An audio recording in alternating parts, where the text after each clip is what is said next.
Alors les premiers signes d'alerte sont des signes que l'on peut constater dès le début du cycle 2, on va dire dès la grande section de maternelle, voire dès le CP. Ce sont des signes qui nous alertent et qui nous font croire que, à terme, les élèves ne pourront pas acquérir les compétences du socle commun, notamment au niveau du palier 1 en CE1 et a fortiori au niveau du palier 2 en fin de CM2. Alors tout d'abord, au sein de la classe, on essaye de mettre des actions de remédiation, des actions au niveau du dispositif d'aide personnalisée. On en a parlé avant en conseil des maîtres, de manière à ce que l'ensemble des enseignants de l'école aient conscience de la difficulté des élèves, même si ce ne sont pas des élèves de leur classe.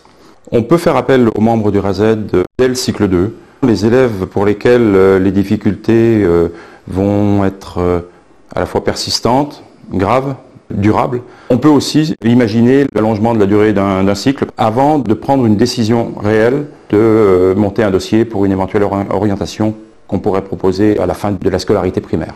Alors l'importance du PPRE, c'est de laisser une trace écrite des difficultés et surtout de l'historique des difficultés rencontrées par un élève, notamment quand il change de classe et a fortiori s'il change d'école.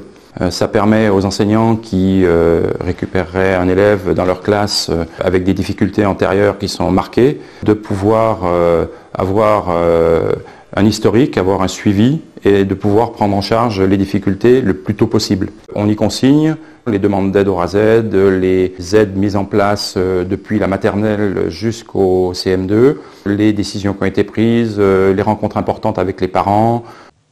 Le PPRE, c'est un document qui n'est pas figé. On s'est fixé des objectifs au départ que l'on évalue au terme d'une période donnée. C'est un document qui est modulable, réajustable et que l'on peut prolonger si besoin est au bout d'une période qui peut être très courte, mais qui va nous permettre d'évaluer les progrès faits par l'enfant.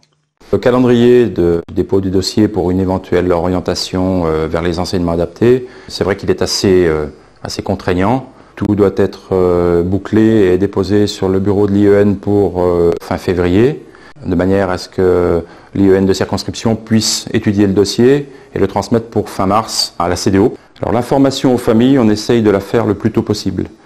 Et on essaye de les impliquer dans la démarche et dans l'évolution de la situation par rapport à leur enfant.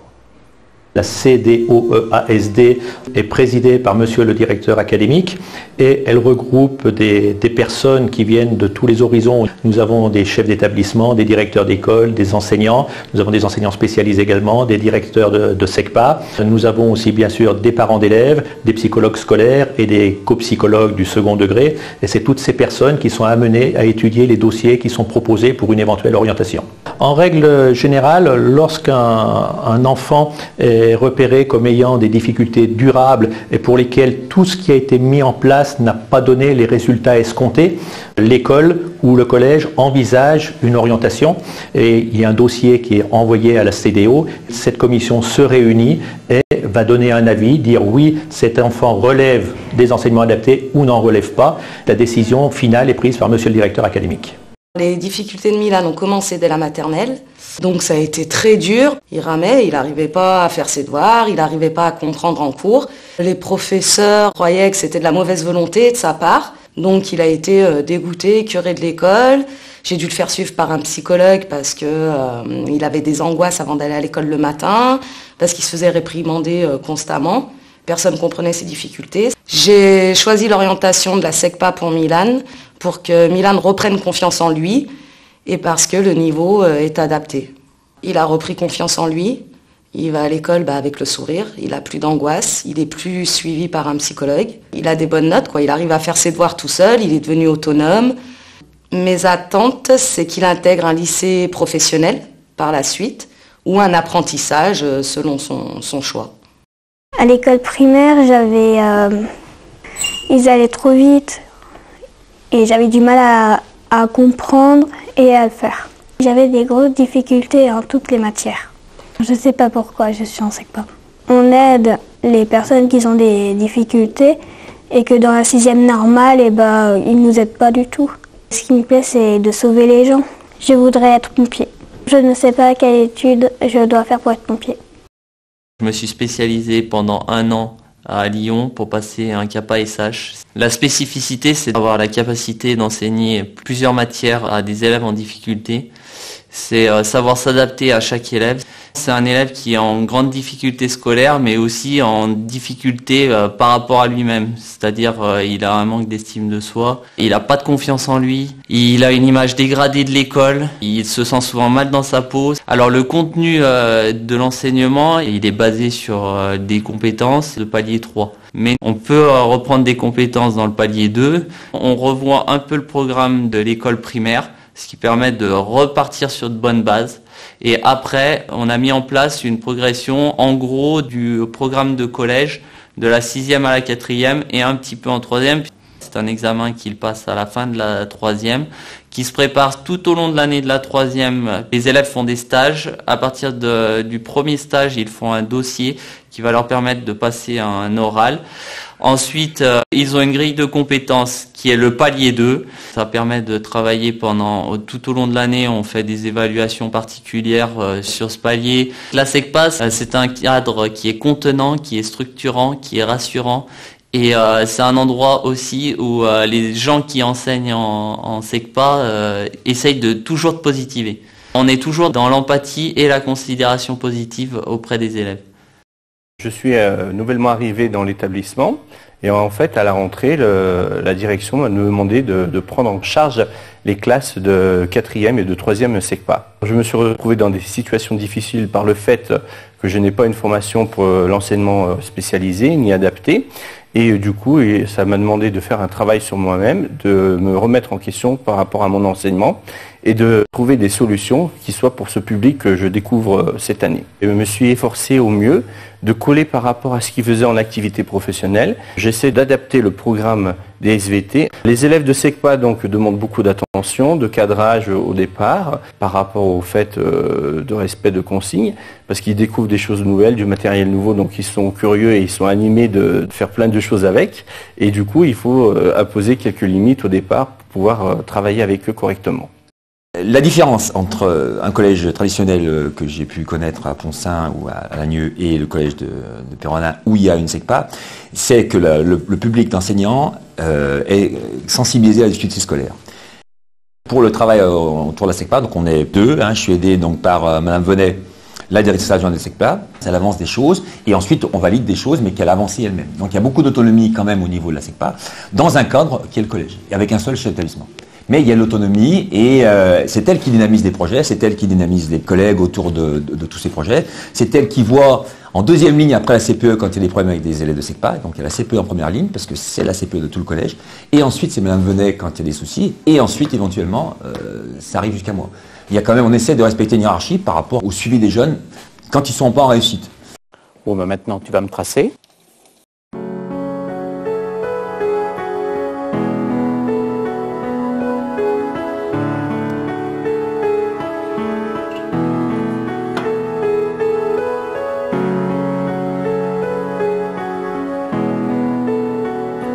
Floriane, tu tiens la plainte au bout, puis vous deux, vous mettez de chaque côté pour tenir la plainte.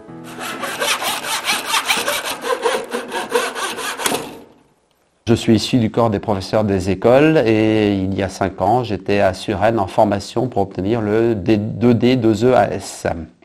Ce qui caractérise les enseignements en SECPA, c'est l'adaptation de l'enseignement. C'est-à-dire que les professeurs doivent adapter leur enseignement de façon à permettre à nos élèves de progresser tout au long des 4 ans qu'ils vont passer au collège. Ce qui caractérise une SECPA aussi, c'est donc effectivement les enseignements pluridisciplinaires. On a des professeurs des écoles, des PLP, mais aussi une partie des enseignements qui sont faits par des PLC. Les réunions de synthèse sont un élément particulièrement important dans une SECPA. C'est le moment où toute l'équipe est réunie, 2 heures par semaine, c'est pas rien, de façon à la fois parler des élèves et à la fois parler des contenus. Le PIF est un élément aujourd'hui incontournable du projet de l'élève, en ce sens que ça lui appartient. Ce PIF, on l'a mis en place depuis maintenant environ 3 ans, très progressivement. Chaque année, on l'améliore. C'est quelque chose qui est en construction permanente. Et le PDMF se trouve inclus aussi en partie dans ce PIF. Surtout à partir de la 4e, les élèves, à travers les ateliers, à travers les stages, à travers les découvertes d'entreprises qu'ils vont faire, vont se bâtir leur projet personnel. Moi, ce qui m'importe, c'est qu'en sortant de troisième, les élèves aillent dans une direction qu'ils ont choisie. En quatrième, on axe plutôt ça sur les métiers. Et les stages en entreprise vont être un moment très fort là-dedans. C'est-à-dire qu'on oblige nos élèves, au cours des 3 stages qu'ils feront en quatrième, à découvrir 3 secteurs différents. La troisième, on est plus là sur les lieux de formation. C'est-à-dire qu'en quatrième, ils ont découvert des métiers et là, on va les orienter, on va essayer de trouver avec eux ce vers quoi ils veulent aller, plus précisément, et où ils vont pouvoir aller faire ces formations. Donc à la fois les lycées professionnels, mais aussi les formations par alternance, MFR, CFA. J'ai été sollicité par l'inspection ASH pour faire des interventions de présentation, d'information sur la SECPA auprès des néo-titulaires et des directeurs en formation donc à l'IUFM. C'est d'ailleurs très intéressant parce que je constate à chaque fois que d'abord il y a beaucoup de questions, il y a beaucoup de curiosité et beaucoup d'envie d'en savoir un peu plus sur ces personnes. Alors le rôle du directeur de SECPA, c'est d'organiser les apprentissages pour les élèves, mais aussi il y a un rôle de proximité pour les aider le plus possible à s'investir dans le collège et dans la vie de tout collégien.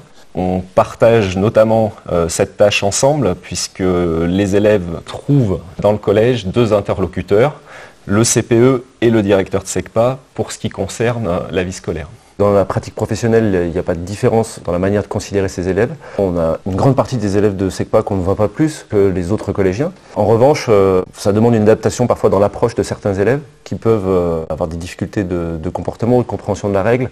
Donc là, ça demande d'aborder les questions de la règle de manière différente, en répétant, en prenant ces élèves à part, en essayant aussi d'avoir des actions de prévention auprès d'eux de manière plus régulière. Une SECPA dans un collège, ça force parfois à se poser des questions sur sa pratique professionnelle. Ça aussi enclenche finalement une relation avec d'autres personnels, des personnels qui viennent aussi du primaire. Donc en termes professionnels, je trouve que c'est assez riche, intéressant. Ça force à se poser la question pédagogique finalement. La SECPA dans un collège, je crois que c'est une richesse pour tous les élèves, pour les parents aussi, par les actions qui sont mises en place.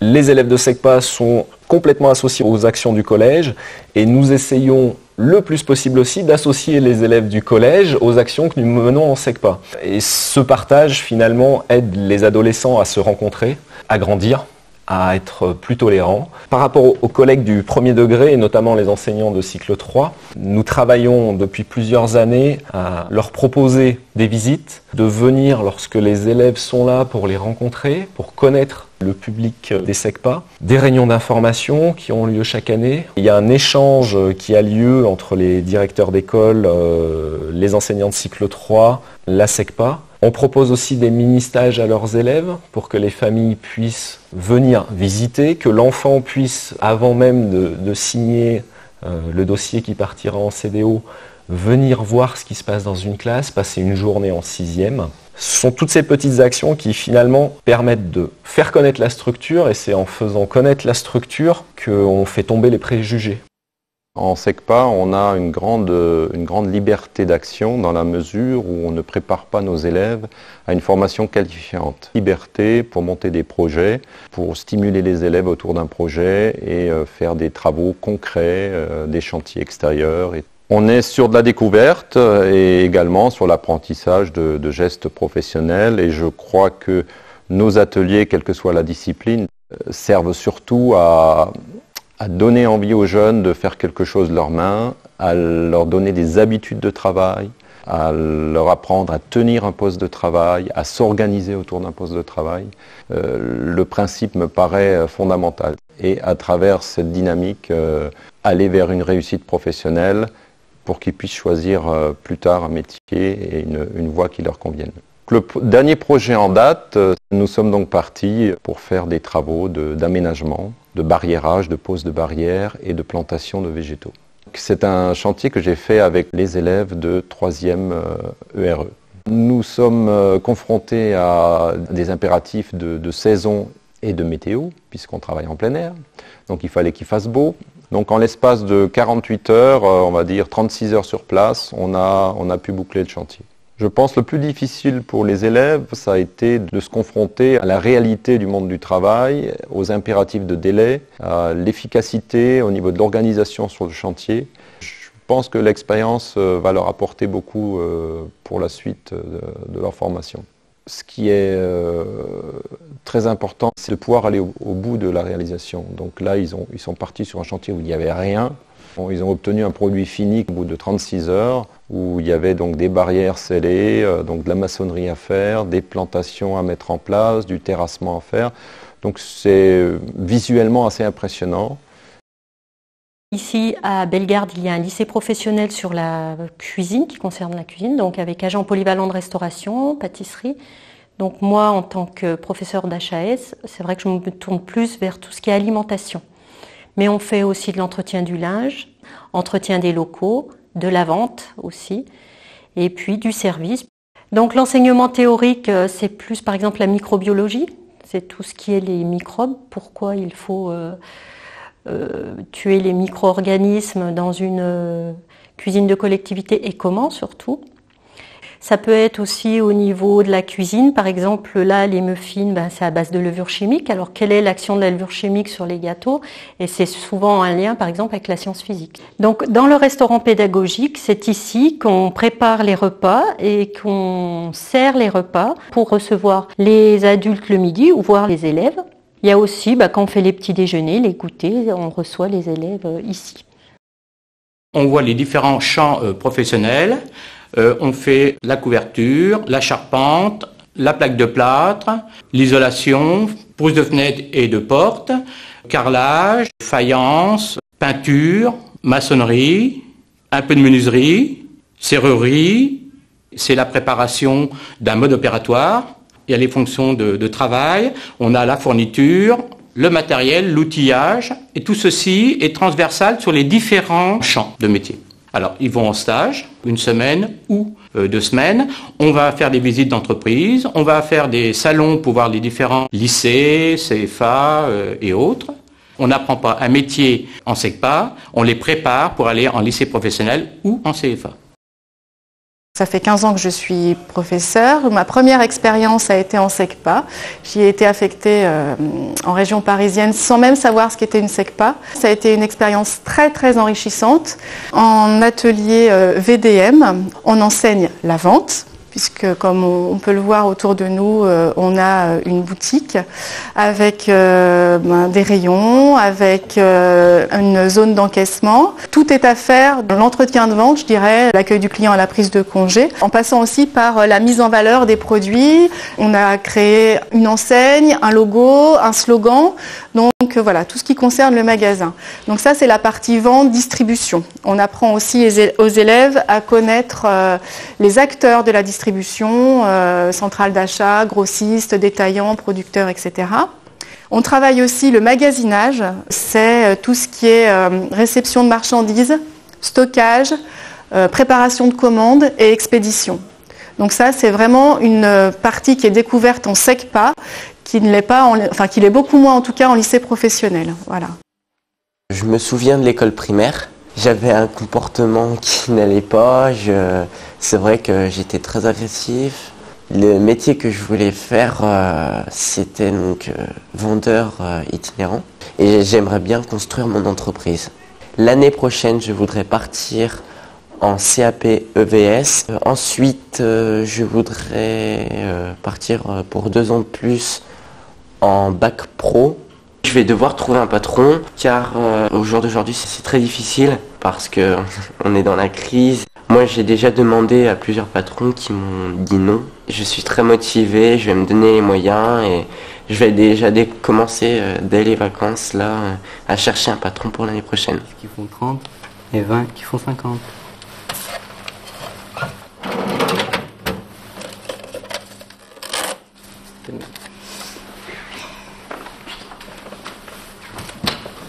Au revoir et passez de bonnes fêtes de fin d'année.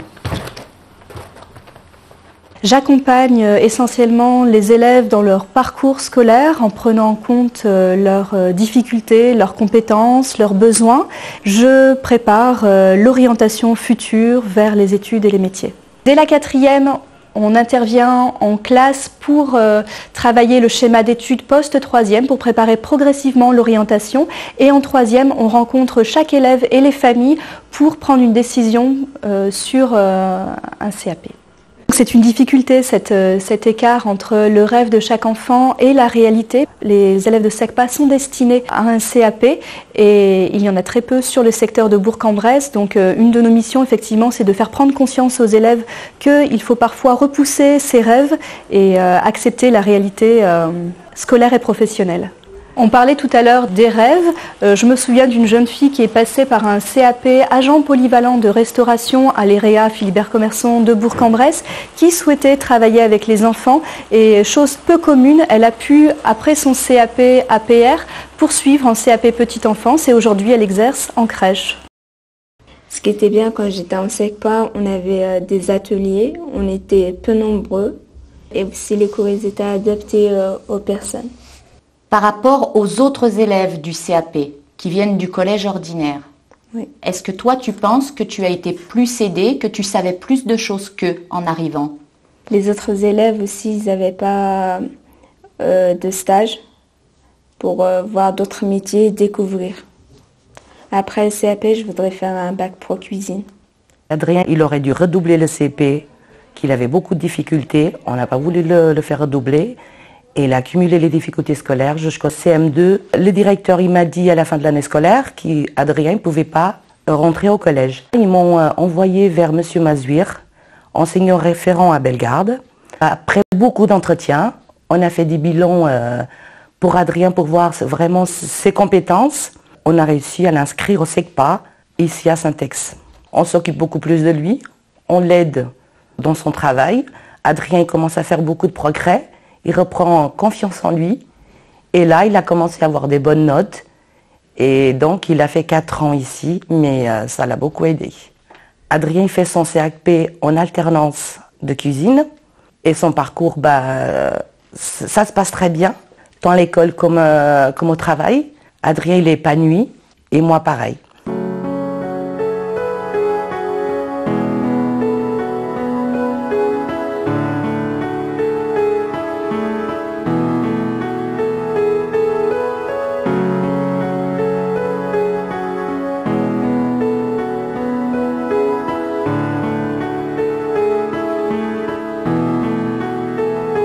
Gates are closed now, and I'm freezing in place.